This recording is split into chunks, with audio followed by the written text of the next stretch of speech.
Hi everyone, welcome back to a tutorial this time. Woohoo! Today I'm teaching you about some lighting tips. And the way I'm going to do this is for a workflow demonstration. So there's kind of a narrative to these tips. They're not completely random. In fact, if I show you my blend file at the moment, you'll see that I have a car model here modeled by Black Snow from Sketchfab. They do a variety of really interesting car models. This is a Lamborghini, more specifically a Lamborghini Gallardo, although I don't know much about cars, so don't at me. And the kind of renders I'm going to be showing you how to do today are the following. So we're just going to cycle through a few of them. We have this back shot here with the brake lights active. You can see the reflections on the surface. We got this side and close to the front shot, one from the front showing these lines going over the surface, a side shot there, some environmental light play on the car with some diegetic objects, and then back shots between volumetrics and non-volumetrics, and then some extras as well at the end. So if you like the look of these, then stick around because hopefully you will learn something. So experimenting with lighting is something I love doing. And this, by the way, isn't just random experimentation, it's work for my Afterglow lighting product for Blender, which is basically a collection of studio environment assets and diegetic light pieces, node groups with like pre-made setups for getting gradient lighting across a physically present scene. So when I experiment and make demos like this, it's contributing towards that project. Okay, so the first tip is dot and stripe.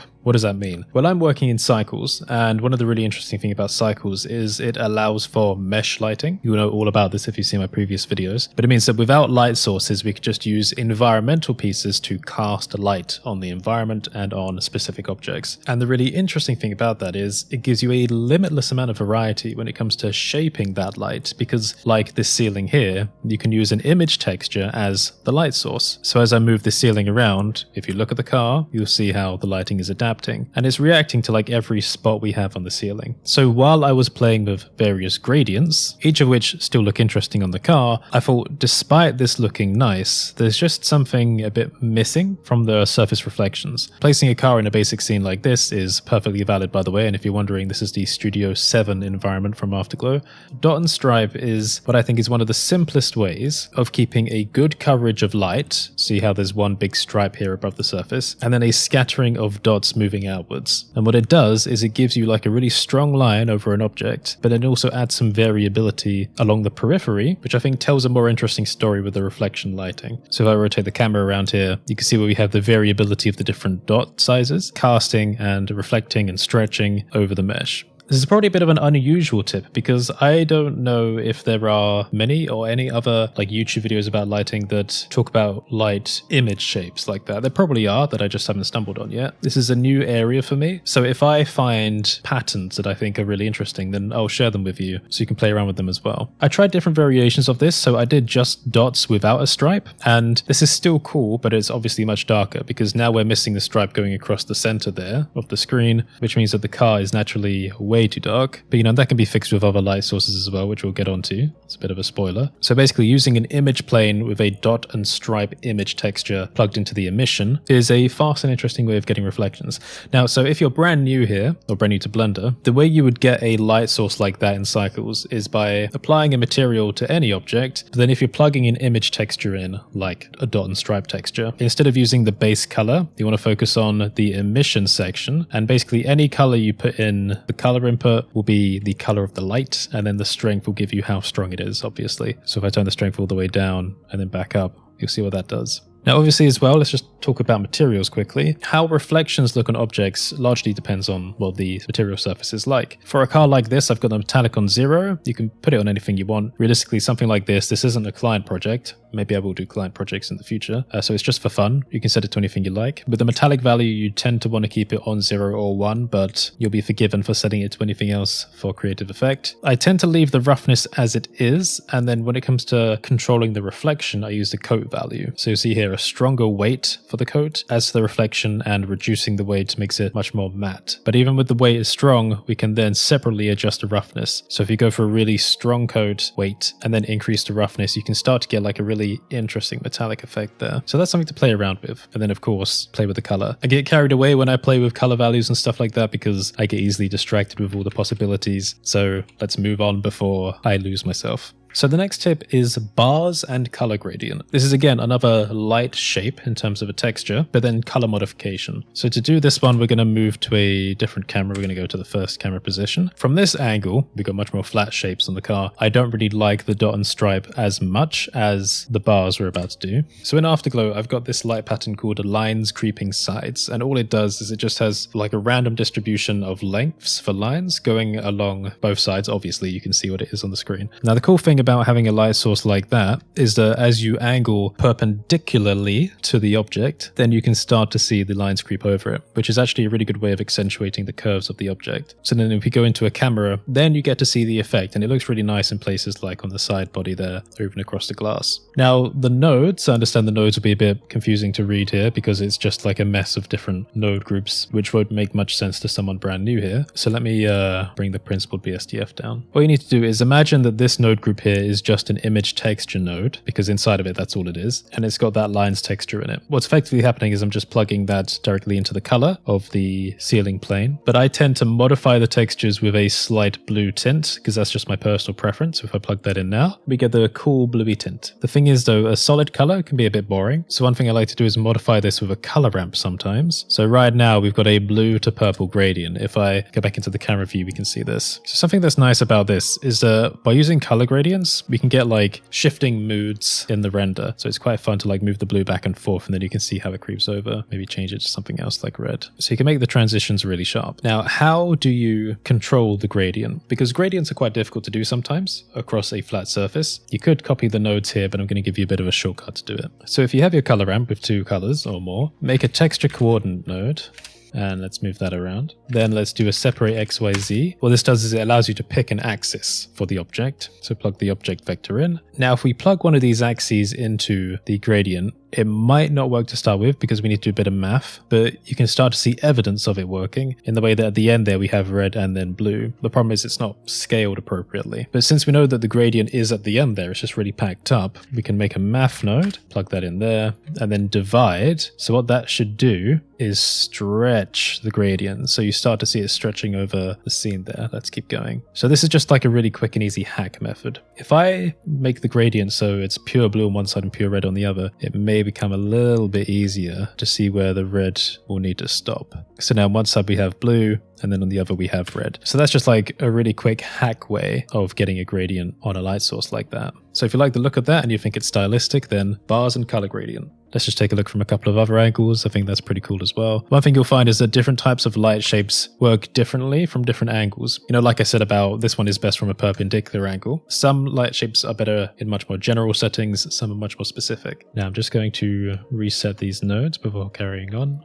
Okay, tip number 3, spatial presence. So this is a workflow tip as much as a lighting tip because they kind of go hand in hand. So when doing lighting for projects like this, there are several ways you can go about it. You know, a lot of people just use HDRIs, which are just like pre-baked out images that are wrapped around your scene but aren't actually physical. And they'll project light onto an object, but there's no grounding to it. Your object isn't sitting on anything unless you put something there. An HDRI also has like a resolution up limit, should we say, because it's only rendered out to a certain resolution. And it means you're a little bit limited in other ways. You can't really make significant changes to an HDRI after the fact. This method, which is what my Afterglow product is based off, is all about physical presence or spatial presence, where there's an actual space. So like we said, the space and the object can move around, and this gives you a lot of dynamicism in the lighting. It also means you're surprised by the results, because without even thinking about the car, if you focus on anything else in the scene, the lighting on the car naturally changes. It's a bit of a different approach to how lighting is often done, where someone will focus in on an object and then place lights in very specific positions to get something very specific and perfect, maybe copied from a reference. Again, there's a bit of a limit to doing things in a very focused way like that, in the way that it's difficult to change it all at once, because you have to change every light at the same time, or build a specific rig for the lighting, and it doesn't really react with other things in a potential scene. However, with spatial presence like this, I can look at this scene, and here comes the tip. I can go, how can I improve the lighting on this car without even thinking about the car, while also giving myself more to work with? So one one demo I came up with was, do you remember Deus Ex? Some of you may be familiar with this. I think it was Human Revolution, had a bunch of concept art with like hanging lights and stuff that looked really cool. So I decided to make some emissive lights. So these are basic cylinders, and let me turn on a little bit of bloom in the compositor. Now again, these have emissive outputs, as we can see here in the principled BSDF, and therefore they are projecting blue light on the car. But it also means that it's compositionally more interesting from this angle, so we're kind of making artwork in the process. Now that shape could be anything. These lights could be a logo for something. They could be variable in their color. There could be other objects around. It doesn't really matter. The tip in this case is just an alternate way of thinking. Rather than just thinking about making the subject pretty, make the space pretty. And in the process, you may surprise yourself with what you end up with.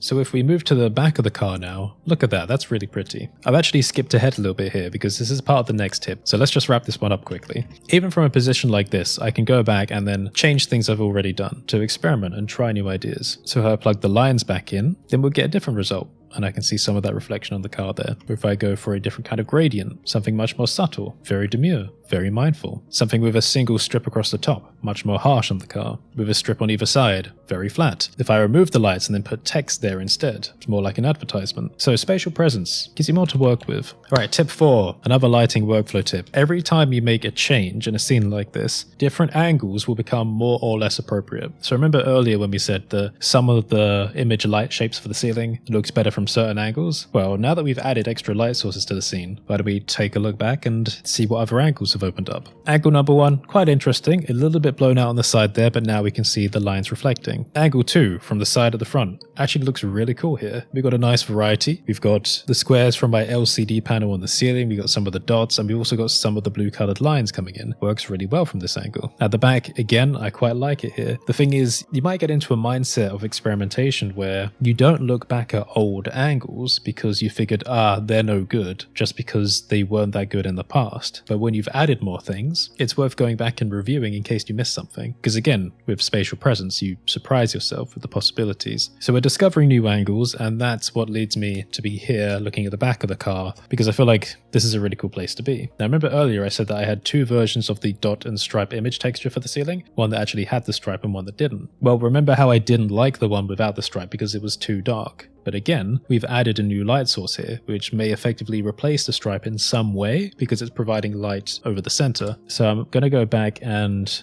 take a look at it without the stripe. And even though it's still dark, that looks pretty cool. But the reason being that, obviously, we've got now more light bouncing across the top. Now, this seems like a very moody scene. Again, something that might work well for an advertisement. You can look around and find new angles. And it kind of inspires me to play with color a bit. So let me go to the material for our blue cylinder lights, and I can change them to something else. We can go red if we want to go very Sith and evil, or just have a little look around. We could also do color gradients again on objects like that. The possibilities are really open to you. But the main point I want to get across for this tip is every time you make a change and every time you experiment, go back and review your previous positions, because every single change you make is going to make them more or less viable, because that's the thing about camera angles. Their validity isn't strictly tied to what's in the scene.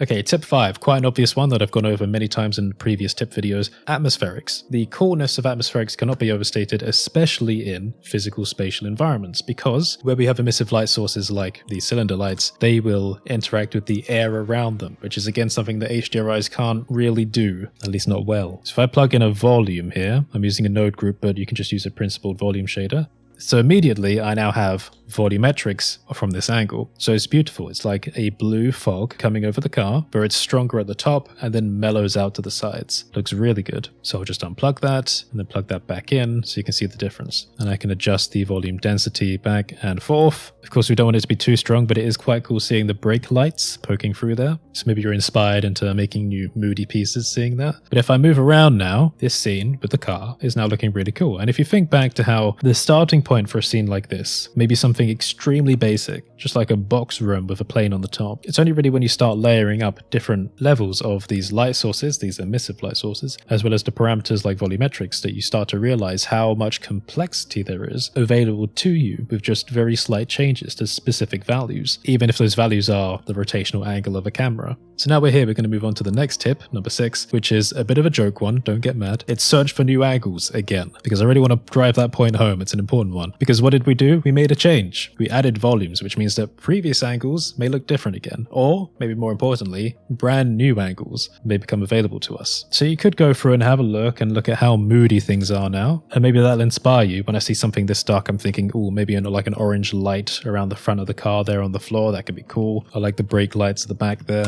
But right now I'm interested in new positions. And while doing some demo stuff, I quite like the look of this one. So the thing about this is it's not as centered on the car as earlier, but I liked it because when I was thinking about the idea of car renders being in like a magazine or something, I've seen it where there's a trend of like half the car like off the print, and maybe you've got like some text in the negative space. So we could imagine something like Lambo, like in the negative space, not literally Lambo, but whatever's appropriate. So what I would say is, again, as part of this tip, every time you find an angle that you think may be interesting to reuse or recycle, duplicate the camera, so save your spaces. What I'm doing is I'm effectively clicking on every camera object I have and then pressing Control and 0 on the numpad to go back and have a look at it. Again, this looks cool, but you should do a better job of renaming them than me.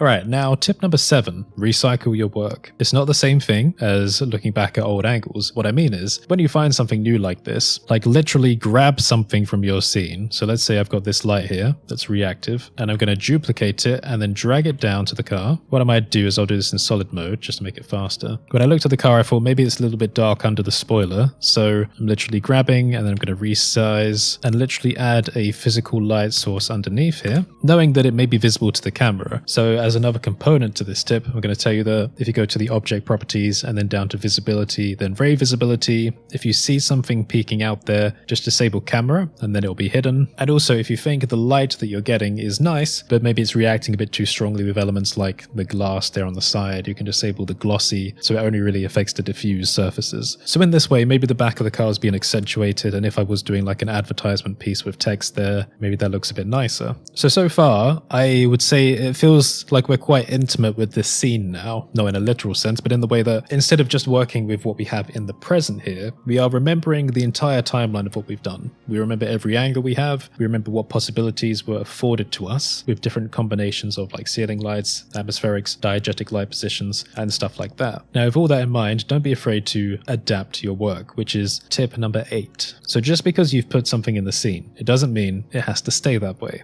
So let's go back and have a look at the back of the car here. I really like how this looks, but the harsh circles along the reflective surface of the car look a little bit polka dotty, like a little bit childish. One thing I went ahead and did, and I prepared this in advance, is I did a blurred version of that ceiling image light. So it's dot side with a strip blurred. But if I plug that in, we'll notice things are a little bit too bright maybe, because it was quite moody before, which I quite liked. So I added a mixed color node that adds black. It's just like a cheap way of darkening an image. So at a factor of 0, it does nothing, but at a factor of 1, it's entirely black. So if you scrub back, then you can kind of get like a darkened version. There are all different ways of doing the mix node, but what it means is that depending on where or how you mix the image, then blurred versions of these circles will be available there, so they're less harsh. Now, of course, the blurring is something you do outside of Blender in an image editor until Blender finds an easy way to manage blurring in the shader editor. There are other things you can do as well, like if you like the strength of that pattern as it is, rather than darkening the image texture, you can just reduce the strength of the ceiling lights. So there are different ways about it, but ultimately don't be afraid to go back and modify your previous work for the sake of trying to get to a more specific goal if that's what you have in mind. So I'm putting this sides and strip back on, but my final tip is one that's quite appropriate to all artwork because I find myself doing this a lot. Right now I'm staring at a mediocre render on the screen, which is interesting because we've gone through some really good renders in the process of doing this video. You tend to think that when you're working in Blender, everything is a linear progression. The more work you put into it, the better it gets. But the thing with working with multiple renders, especially in environmental and experimental scenes like this, is that that's often not the case, which is why it's important to keep in mind your previous lighting experiments to see what works better.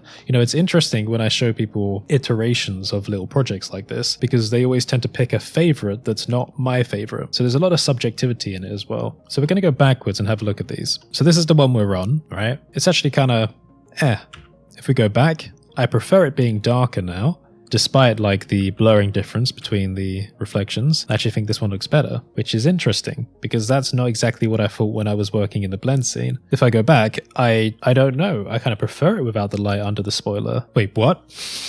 Did I just do a video teaching people how to make things worse? Like, what's going on? See, that's why this is an important tip, because you get carried away in the process of making something better all the time. Sometimes you fail to appreciate what is. That's why this tip is called more does not equal better. So let's go further back. I prefer this render to the last one. This one's okay, this one is better, because it's much more of a characterized render. So now we've got volumetrics on this one and no volumetrics on this one. Hang on.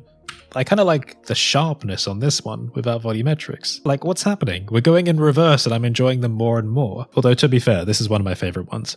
The previous one is pretty nice. It's got a lot of color to it, a lot of vibrancy. This one depends on the kind of project you're going for. This one's pretty cool. It's a good demonstration of spatiality. Is that even a word? But this one inspires me because it makes me want to put more items around the car, more environmental pieces. This is a fun one to me. It serves a different purpose to this one, I think. This would be a good advertisement. This one is fun.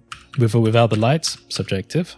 This one's a bit of a throwaway render. It was a stepping stone towards the zooming out. This is the non-vibrant version with the bars. This is one of the favorites of someone that I showed these renders to on my Discord server, and I appreciate that. When you zoom in, I mean, it's pretty nice. It's quite clean. This is one of my favorite angles, and the dots do look good there over the front side of the car. This is another one of my favorite angles. I think probably the most sensible angle out of all of them, and that's actually the first one. So we're back to the start of the video. It's also important to keep in mind how to get back to where you were in the file that you're working in. Now, obviously, one way people do this is just by, having different save files for everything they do. I tend to like working within one file. It gets a little bit dangerous sometimes, but the point is I know how to make my way back. So even while I was just explaining that to you, without even barely thinking about it, I'm now back to where I was. So hopefully you found this interesting. Remember, Afterglow is my lighting product that this work is going into. The dot ceiling images are something that I will likely add in the next version. They're not available yet. I've got much bigger plans for Afterglow in the future. If you did like this video, then let me know in the comments and maybe put some kind of car or light related emoji in there so I can see who did make it this far. And if you want to help support my work, of course, subscribe, ring the bell, set the notifications to all, sign up as a patron or YouTube member. I've got some exclusive content on there. But otherwise, have a great day. Let me know if you have any requests as well, and I will see you next time.